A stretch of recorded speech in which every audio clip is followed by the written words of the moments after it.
அலைக்கும் வரஹ்மத்துல்லாஹி தஆலா வபரகாத்துஹு. புஸ்தானு சபா என்கிற கிதாபிலிருந்து 7 விஷயங்கள். சபஹு கராமாத்தின் லிமன் எஜ்லிசு இந்த ஆலிமின். ஒரு ஆலிமுக்கு பக்கத்தில் அமரக்கூடிய மனிதனுக்கு 7 சங்கையான விஷயங்கள் இருக்கிறது, 7 சிறப்புகள் இருக்கிறது. ஒரு ஆலிமுட்ட போய் ஒரு ஆள் உட்கார்றதுனால 7 விஷயங்கள் அப்படின்னு சொல்றாங்க. மந்தகப இலா ஆலிமின் வ ஜலச இந்தஹு. ஒரு ஆலிமி பக்கத்தில் ஒரு மனிதன் சென்றான், அங்கு அமர்ந்தான். வலம் யக்திர் அலா ஹிஃபுதி ஷைஇன் மிம்மா காலஹு. அந்த ஆலிம் சொல்லக்கூடிய விஷயத்திலிருந்து எதையும் மனனம் செய்வதற்கு சக்தி வரவும் இல்லை. இருந்தாலும் கூட போறாரு, அமர்றாரு, ஆனால் சொல்லக்கூடிய விஷயத்தை மனப்பாடம் செய்ய முடியல என்று இருந்தாலும் ஆதாஹுல்லாஹு சபா கராமாத், அல்லாஹு தாலா அவருக்கு 7 சங்கை செய்கிறான், சங்கையை கொடுக்கிறான் அப்படின்னு சொல்றாங்க. அவ்வளவு முதலாவது யனாலு ஃபதுலல் முத்தஅல்லிமீன்.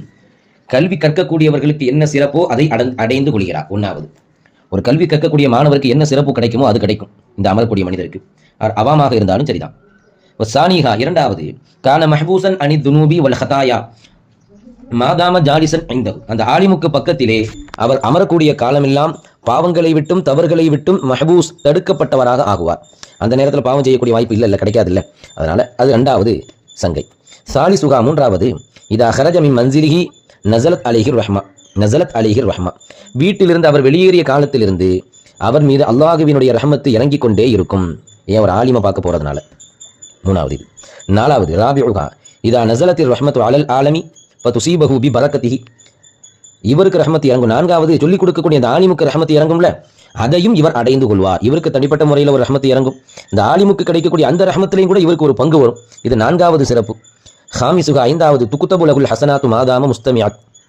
அவர் அந்த கல்வியை கேட்கும் காலமெல்லாம் அவர்களுக்கு நன்மைகள் எழுதப்பட்டு கொண்டே இருக்கும். கல்வியை கேட்கறதுனால நன்மை எழுதப்படும். இது ஐந்தாவது. சாதிசுகா ஆறாவது, தஹஃபுஹுமுல் மலாயிகத்து பி அஜ்னிஹதிஹிம் வ ஹுவ ஃபீஹிம். அந்த ஆலிமுக்கு பக்கத்தில் அவர் இருக்கும் காலமெல்லாம் மலக்குமார்கள் தன்னுடைய அந்த ரக்கையை கொண்டு அந்த மனிதரை சூழ்ந்து கொள்கிறார்கள். இது ஆறாவது சிறப்பு. ஏழாவது, சாபிஉஹா ஏழாவது, குல்லு கதமின் யர்ஃபஉஹா வ யதஉஹா தகூனு கஃபாரத்தன் லித்துனூபி வரஃபான் லித்தரஜாத்தி வ ஜியாதத்தன் ஃபில் ஹஸனாத்தி. அது வீட்டிலிருந்து அவர் கிளம்பினார் அல்லவா, அப்போ வைக்கக்கூடிய ஒவ்வொரு அந்த கால் பாதம், காலை வைக்கிறாரு, இன்னொரு காலை தூக்குறாரு, வைக்கிறாரு, தூக்குறாரு. இதற்கு ஒவ்வொரு அடிக்குமே பாவங்கள் மன்னிக்கப்படும், தரஜாத்துகள் உயர்த்தப்படும், நன்மைகள் அதிகரிக்கப்படும். 3 விஷயம் இருக்குது. பாவம் மன்னிக்கப்படும், தரஜாவும் கூட்டப்படும், நன்மையும் அதிகரிக்கப்படும் அப்படின்னு நினைச்சாங்க, எழுதுறாங்க. இது எல்லாமே நல்லா கவனிக்கணும். ஆலிமுக்கு பக்கத்தில் போய் ஒன்றும் செய்யாமல் அமரக்கூடிய நபருக்கு, அதான் லாஸ்ட்ல அந்த இமாம் சொல்றாங்க, ஆதா லிமன் லம் யஹ்ஃபல் ஷையன். இது சொல்லப்பட்ட விஷயம் எந்த ஒன்றையும் மனனம் செய்யாத சாதாரண மனிதனுக்கு. வஅம்மல்லதி யஹ்ஃபலு, ஆலிம் சொல்லக்கூடிய விஷயத்தை மனனம் செய்யக்கூடிய மனிதனுக்கு ஃபலஹு அல்லாஹுன் தாலிக முதாஃபா, பன்மடங்கு நன்மை இருக்கிறது, இதை விட அதிகமான நன்மை இருக்குது. ஆக மொத்தத்தில் ஒரு கல்வியை கேட்க போனாலே அதுக்கு அல்லாஹ் தஆலா மிகப்பெரிய பரக்கத்தை வச்சிருக்கான், மிகப்பெரிய ரஹமத்தை வச்சிருக்கான். அப்படிங்கிறத நம்ம என்ன செஞ்சுக்கணும், தெரிஞ்சுக்கணும். இந்த காலத்தில் இந்த மார்க்க கல்வியை அந்த அளவுக்கு ஏறிட்டும் பார்க்காத புறக்கணிக்கக்கூடிய சமூகமாகவே நாம் வாழ்ந்து கொண்டிருக்கிறோம் என்பதை நாம் கவனிக்க வேண்டும்.